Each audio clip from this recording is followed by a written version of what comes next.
My name is Janey and I go to the College of St. Scholastica, and I am a psychology major on the pre-medicine track.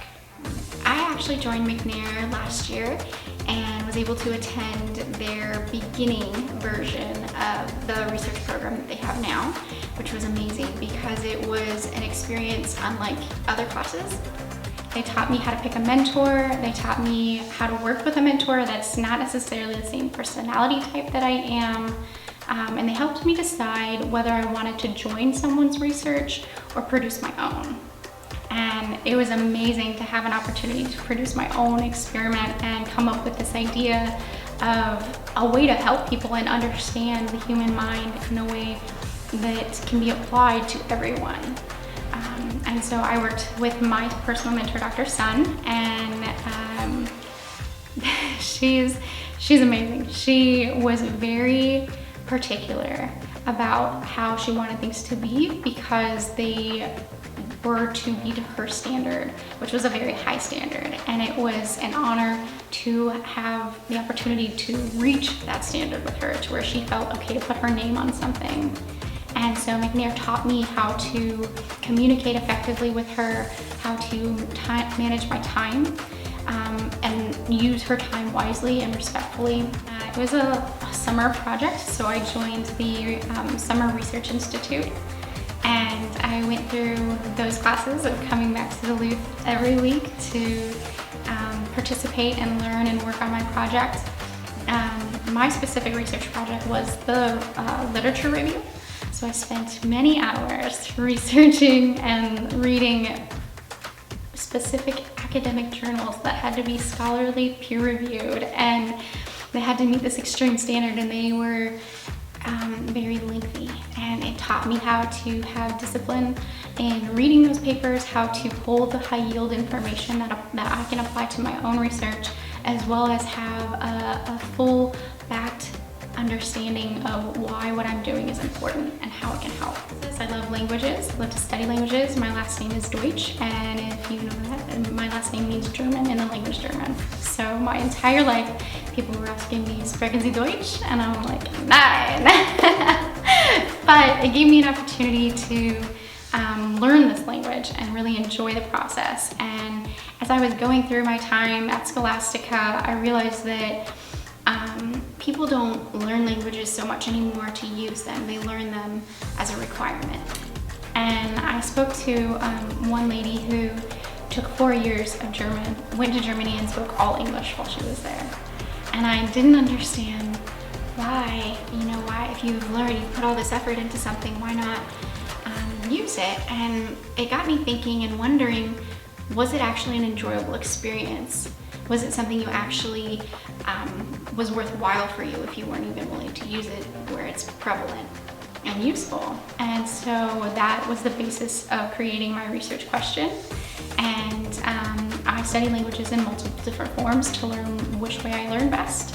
And I went through the process of specifically like mobile apps and through audio lessons and television shows and these different platforms. And so I wanted to know which one was best, not only for my own studying, but how could it help other people to have an experience of language learning that's not only enjoyable, but provides immediate results and immediate immersion. And so there wasn't a premise of understanding that. It was leaning more towards the VR sense because that's a new technology that is a really interesting experience, and it is completely immersive, but there hasn't been that basis there. So she told me, okay, let's start small. So I laid it out to where I had 3 separate groups of test participants, and they were volunteers who would come in and go through the process, sign their informed consent, and I was taught all about how to take it through the IRB. They would be randomly assigned to one of the 3 groups where they would have simple, generic, traditional method of interaction with languages where they would see a word and then they would hear it spoken. And then there would be a second group where it's an accumulation. So they would see the word, hear the word, and then they would have a picture of what the word means. So there's some other sensory and brain mechanisms involved that can help the encoding process for language learning. And the third group of participants would go through the same process of seeing the word, hearing the word, and seeing the image of the word. But they would also have a task of tactilely touching and moving it. So they would have that other different sensory reaction with that information. And I made a prediction that the third group would have higher test scores from their Scantron tests that they would take afterwards. And that the third group would do better than the second group, and that the second group would do better than the first group. But that hopefully this would be a better understanding of what creates a positive learning environment and whether using multiple pathways in the brain can actually produce a more enriched experience. I was given the opportunity to work on this the entire summer, and I'm very grateful because it did take the entire summer.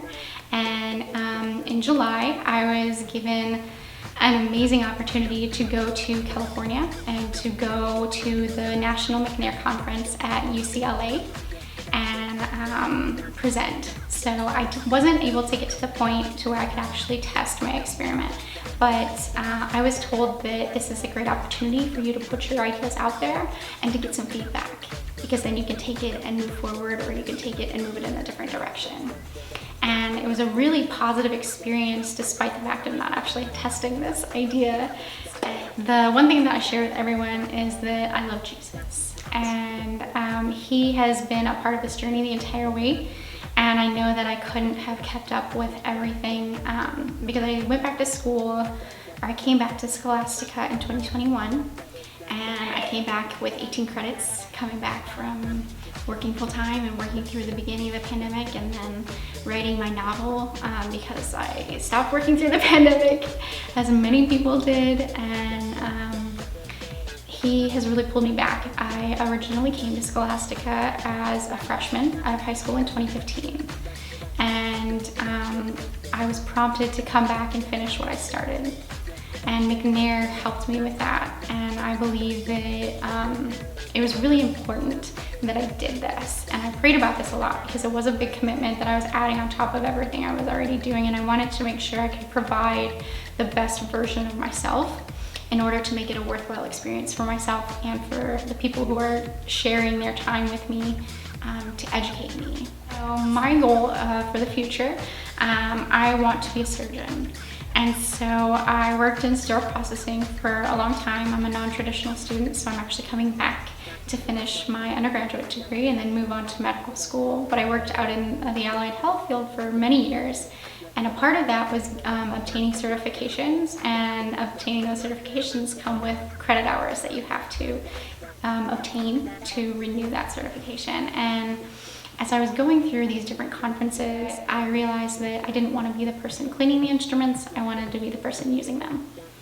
And I'm hoping to be a part of the process of improvement and innovation in healthcare, specifically in surgery, but also in, as much as I want to be in the surgical suite, I want to be in the emergency tent shelters where I'm in the field, the boots on the ground, and saving lives.